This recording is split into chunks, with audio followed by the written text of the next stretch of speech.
कौटिल्य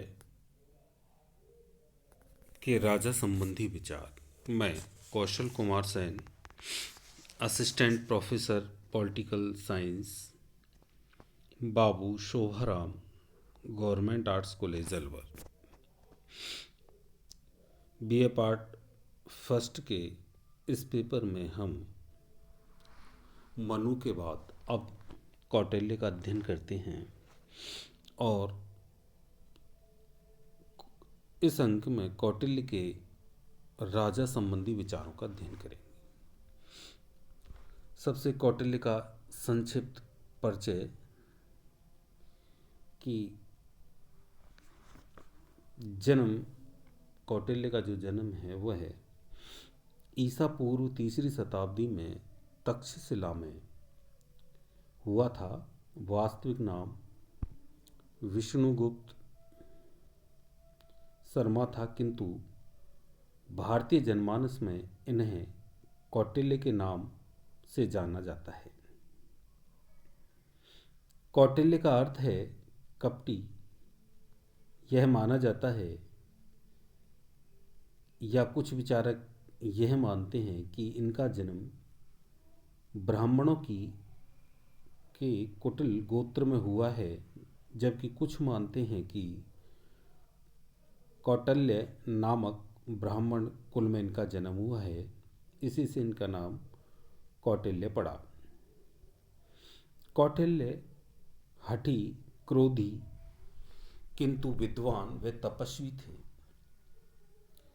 व्यवहारिक राजनीति से इनको चिढ़ थी, किंतु परिस्थितिवश इन्हें व्यवहारिक राजनीति में आना पड़ा, क्योंकि महापद्म नंद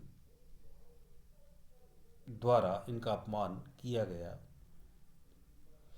अतः इस घटना के कारण इन्हें व्यवहारिक राजनीति में आना पड़ा।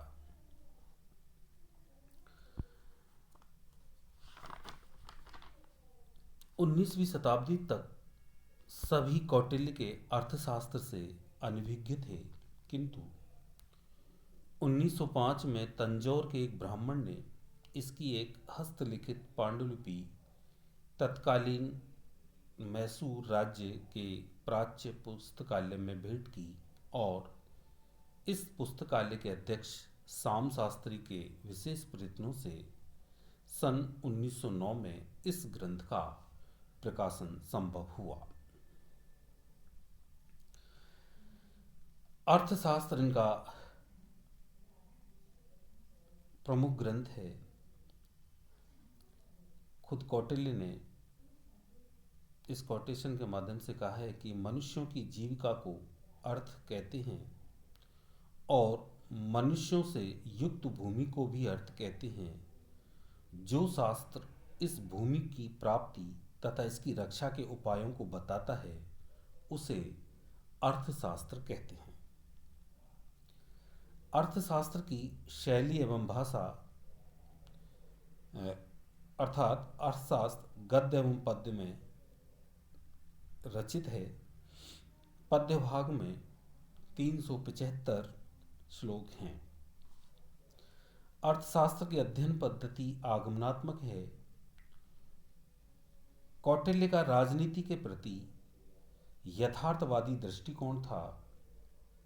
उन्होंने धर्म व राजनीति को न केवल पृथक किया, अपितु धर्म को राजनीति के अधीन रखा। इस प्रकार यह कौटिल्य और उनकी पुस्तक अर्थशास्त्र का संक्षिप्त परिचय हुआ। अब हम कौटिल्य के राज्य संबंधी विचारों का अध्ययन करेंगे। कौटिल्य ने राज्य की उत्पत्ति के बारे में बताया कि यद्यपि अर्थशास्त्र में राज्य की उत्पत्ति की किसी विधिवत सिद्धांत की विवेचना नहीं की गई है, किंतु यत्र तत्र जो व्यक्त विचार है उनके आधार पर कहा जा सकता है कि कौटिल्य राज्य का मूल एक संविधा में देखता है हॉब्स के समान ही उसका विश्वास था कि आदिम काल में, जबकि राज्य नहीं था, मानव जीवन घोर कलह और संघर्ष से ग्रस्त था, सर्वत्र अशांति और अव्यवस्था विद्यमान थी, और मत्स्य न्याय, लॉ ऑफ द जंगल का बोलबाला था। शक्तिशाली व्यक्ति निर्बलों पर मनमाने अत्याचार करते थे, और नग्न हिंसा वृत्ति का अखंड साम्राज्य था। इस यातना में जीवन से मुक्त होने के लिए मनुष्यों ने विवस्वान के पुत्र मनु को अपना राजा बनाया। उन्होंने उत्पन्न हुए अन्न का छठा भाग, व्यापार से प्राप्त धन का 10वां भाग और स्वर्ण का कुछ भाग कर के रूप में अपने राजा के लिए नियत किया। मनुष्यों ने राजा की आज्ञाओं के पालन की प्रतिज्ञा की, और उसके बदले में राजा ने अपने प्रजाजन के धन जन की रक्षा का वचन दिया।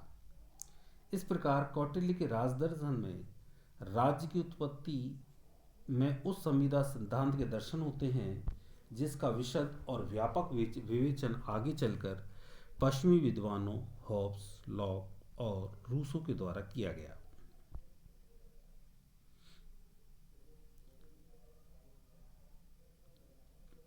अपने ग्रंथ अर्थशास्त्र में कहीं कहीं कौटिल्य राजा के ईश्वरीय अंश का उल्लेख करते हुए राज्य के दैवी सिद्धांत का भी वर्णन करता है। वह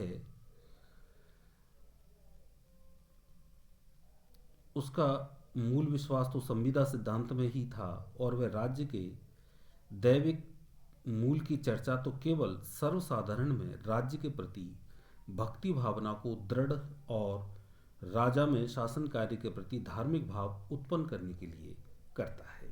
इस प्रकार यह कौटिल्य की राज्य की उत्पत्ति संबंधी विचार थे। अब हम कौटिल्य के राजा संबंधी विचारों का अध्ययन करेंगे। अर्थशास्त्र में राजपद एवं राजा के संबंध में विस्तार से विवेचन किया गया है।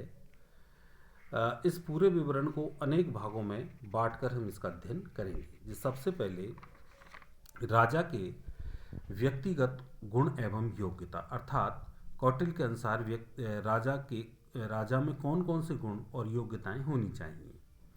तो राजा में ऐसे सभी गुण होने चाहिए जो प्रजाजन में उसकी आभा व प्रभाव स्थापित करने में मदद करें, उसे इंद्रियजयी, वृद्धजनों की बातों से ज्ञान प्राप्त करने वाला, विद्या अनुरागी, स्मृतिवान, उच्च अभिलाषी एवं उत्साही, मर्यादाशील होना चाहिए। उसे शासन कला से संबंधित सभी गुणों से संपन्न होना चाहिए।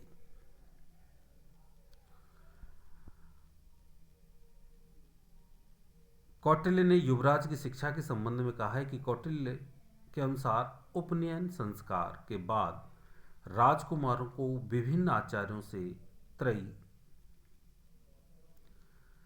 आन्वीक्षिकी, वार्ता एवं दंड नीति की शिक्षा प्राप्त करनी चाहिए। राजा में व्यक्तिगत गुण और योग्यता के संबंध में वह कहता है कि राजा में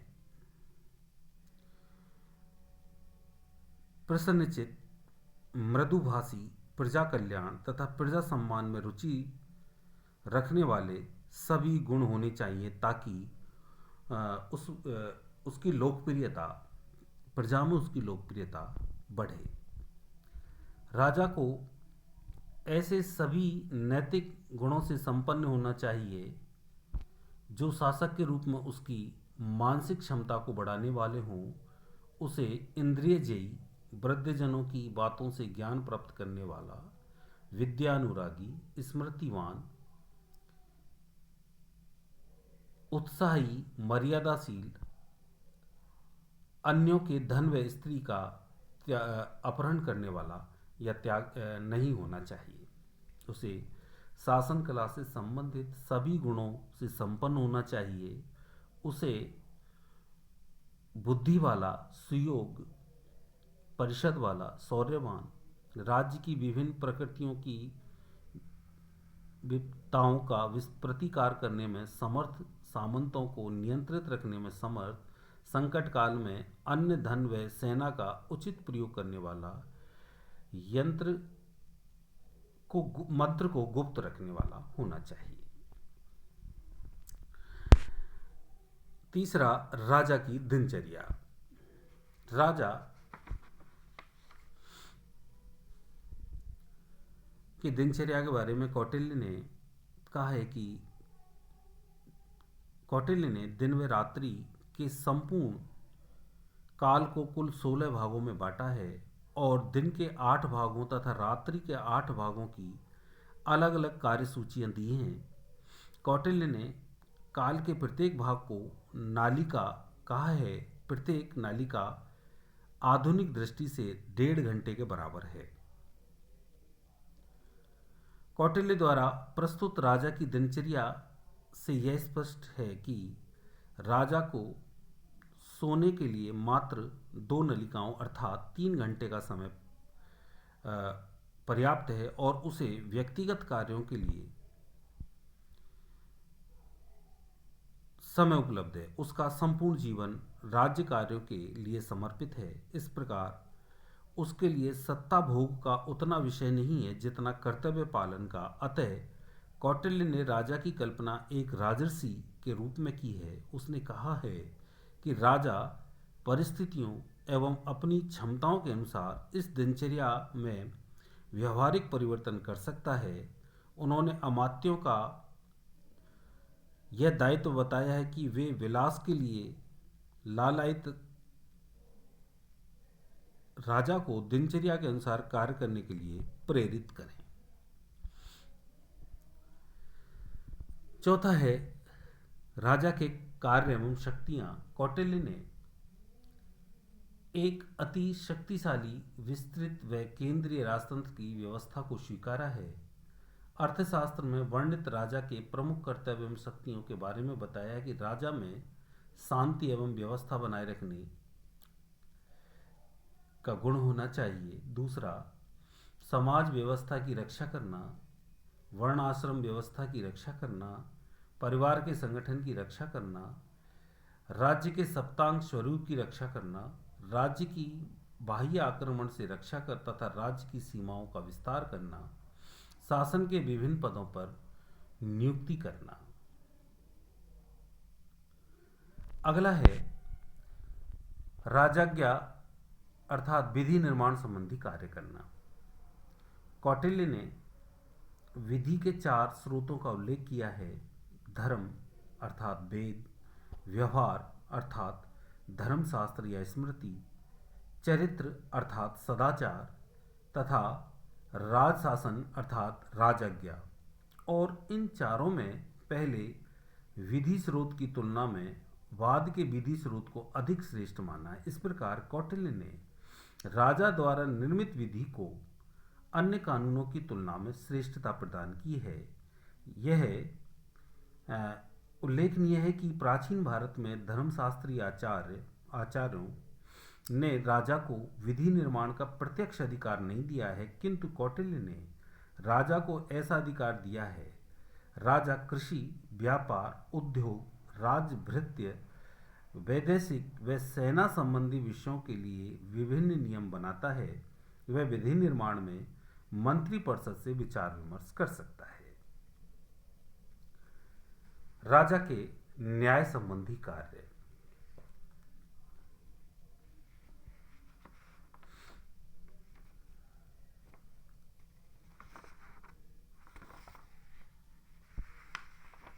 राजा न्याय संबंधी सभी कार्य करे और राज्य में उत्तम न्याय की व्यवस्था करे। अगला है राज्य की समृद्धि हेतु विभिन्न आर्थिक कार्य करना, जैसे कोष वृद्धि हेतु प्रयत्न करना। दूसरा, कृषि के उत्थान हेतु कार्य करना। तीसरा, पशुधन की रक्षा व वृद्धि संबंधी कार्य करना। चौथा, व्यापार संबंधी कार्य करना।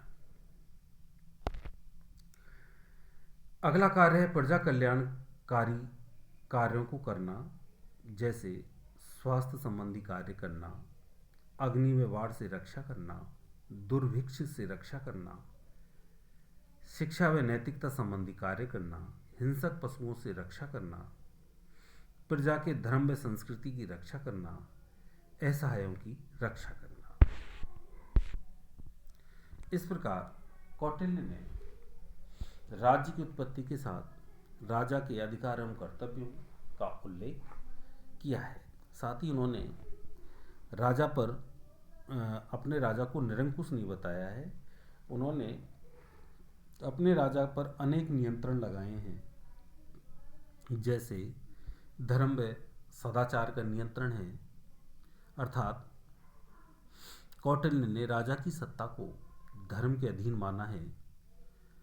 यहाँ धर्म का अर्थ वेद एवं स्मृतियों में वर्णित नैतिक मूल्यों के पालन से है, जिसमें सत्य, अहिंसा, दया, इंद्रिय संयम आदि प्रमुख हैं।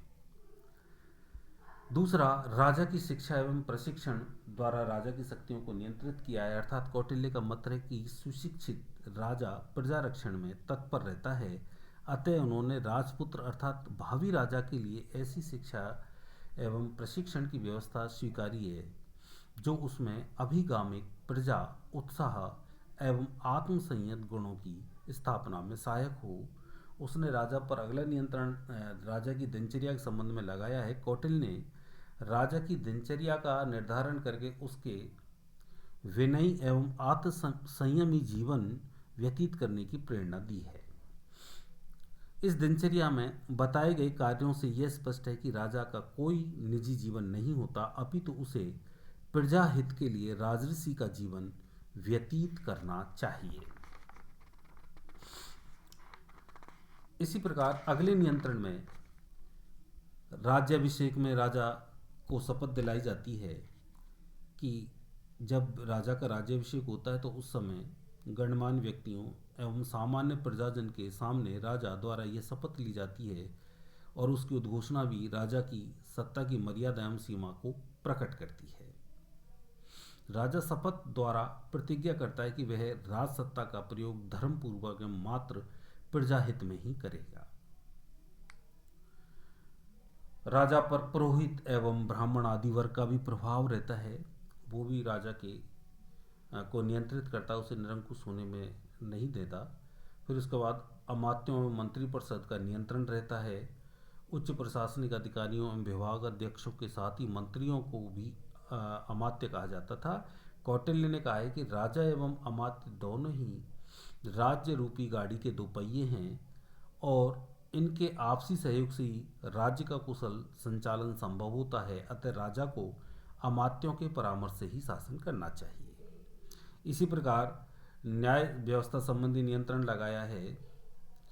यद्यपि कौटिल्य ने राजा को न्याय का स्रोत माना है एवं सर्वोच्च अधिकारी भी बताया है, किंतु उसने राजा को न्याय क्षेत्र में स्वेच्छाचारी वर्ताव करने का अधिकार नहीं दिया है। अगला नियंत्रण राजा पर प्रजा स्वामी नहीं बताया गया है, बल्कि कौटिल्य ने उसे प्रजा सेवक बताया है। प्रजा के सुख में राजा का सुख है कौटिल्य के अनुसार, और प्रजा के हित में ही उसका हित है। इस प्रकार कौटिल्य ने अपने राजा को निरंकुश न बनाते हुए उस पर अनेक मर्यादाएं लगाई हैं, जिनके द्वारा कौटिल्य का राजा नियंत्रित होता है। इस प्रकार ये कौटिल्य के राजा संबंधी विचार हुए। धन्यवाद।